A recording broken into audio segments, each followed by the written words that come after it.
அண்ணன் வந்து புதுசா கட்டமைப்புகள் சொன்னதை வந்து அவரால் செய்ய முடியல அப்படின்னு சொல்லிதான் வெளியே போறான்றாரு.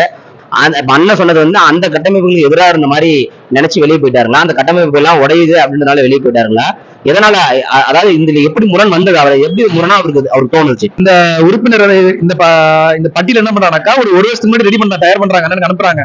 மாவட்ட கொள்கை பரப்பு செயலாளர், செய்தி தொடர்பாளர், மருத்துவ பாசறை, மகளிர் பாசறை, இந்த மாதிரி இளைஞர் பாசறைன்னு சொல்லி பட்டியல மும்முன்னா எடுத்து ரெடி பண்ணி போட்டு அண்ணனும் உடனே ஒரே ஷாட்ல அண்ணனை கையில போட்டு நீ தயார் பண்ற தம்பி, நீ கட்சி கட்டமின்னு சொல்லி கொடுக்குறாரு. அண்ணன் சுற்றுப்பயணம் வந்தாரு பாத்தீங்களா, பாராளுமன்றம் 2019 ஒவ்வொரு சுற்று வரும்போது கட்டமைப்புக்குள்ள அனுப்பும் போதெல்லாம் அந்தந்த மாவட்டக்கார நிர்வாகி மட்டும் கட்டமைப்பு உருவாக்கி போயிட்டாங்க. ஏன் கட்சி நம்ம அனுப்பிச்சு ஏன் அந்த மாவட்டத்துல ஏன் வளரலன்னு பார்க்கும்போது தான் தெரியுது. அவங்களுக்குள்ள தேவையான ஆட்கள் மட்டும் தான் போட்டு உருவாக்கிங்கன்னா. அதுக்கப்புறம் தான் அண்ணன் இந்த முடிவுக்கு வந்தாரு.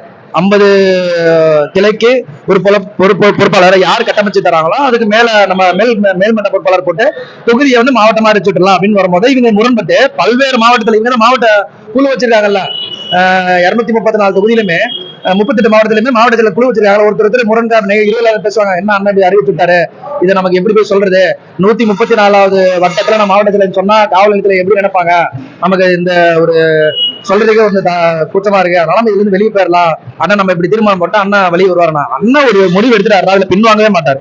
ஒரு டிசிஷன் எடுத்துட்டாருன்னா ஃபர்ஸ்ட் அண்ணன் புரிஞ்சுக்கல அண்ணனோட சுபாவம், அவர் என்ன நினைக்கிறாரு, நம்ம அவர் எண்ணங்களுக்கு ஏற்ப நம்ம முடிக்கிறதுக்கான தளபதியா இருக்குமா அப்படின்னு நினைச்சா பண்ணிடலாம். அவங்க வந்து டோட்டலா எல்லாமே சேஞ்ச் ஆயிட்டாங்க. அவங்க அந்த இதுக்கே வரல, அதனாலதான் அவங்க வெளியேறிட்டாங்க. எனக்கு இது பிடிக்கல, நம்ம வெளியேறினா கட்சி திரும்ப வந்து நம்ம பேசணும்னு நினைச்சாங்க. அதுக்கு வாய்ப்பே கிடையாது. உறுதியா பொறுப்பாளர் மறுசீர்வாய் போட்டு அண்ணன் கட்டமைப்பு வரி ப்ரொபோல் போட்டுருவாங்க. அதே மாதிரி வெளியேறாங்கன்னு சொல்ற எந்த பொறுப்பாளரும் வேலை செய்யாதனால தலைமையில இருந்து ஒரு தனி பொறுப்பாளர் அமைச்சு அதுக்கான ஒரு களமாடுற சரியான நபர்களை தேர்ந்தெடுத்து அவருங்களை ஒருங்கிணைச்சு தலைமையில இருந்து ஒரு அமைப்பை ஏற்படுத்தினா இங்க தேர்தலே நடந்துச்சு. அதே மாதிரி தேர்தலுக்கான கூட்டங்களும் அதே மாதிரிதான் நடந்துச்சு. இப்ப வெளியே போற ஆட்களோ யாருமே வந்து அதுல பங்கேற்கவும் இல்லை. இன்னும் சொல்ல போனா எந்த ஒரு தேர்தல் பரப்புரையிலுமே அவங்க ஈடுபடல. அது ரொம்ப முக்கியமா நம்ம பார்க்கணும். அதனாலதான் இதெல்லாம் நடந்திருக்குன்றதான் நாங்க சொல்றோம். நன்றி. அப்ப நீங்க சொல்ற கருத்தெல்லாம் பாக்குறப்ப சேலத்துல இருந்த தடைகள் நீங்கியது. இனிமேட்டு நாம் தமிழர் கட்சி வந்து வளர்ச்சி வந்து அபிவிருத்தமான வளர்ச்சியா இருக்குன்னு எதிர்பார்க்கிறோம். நன்றி. நாம் தமிழர்.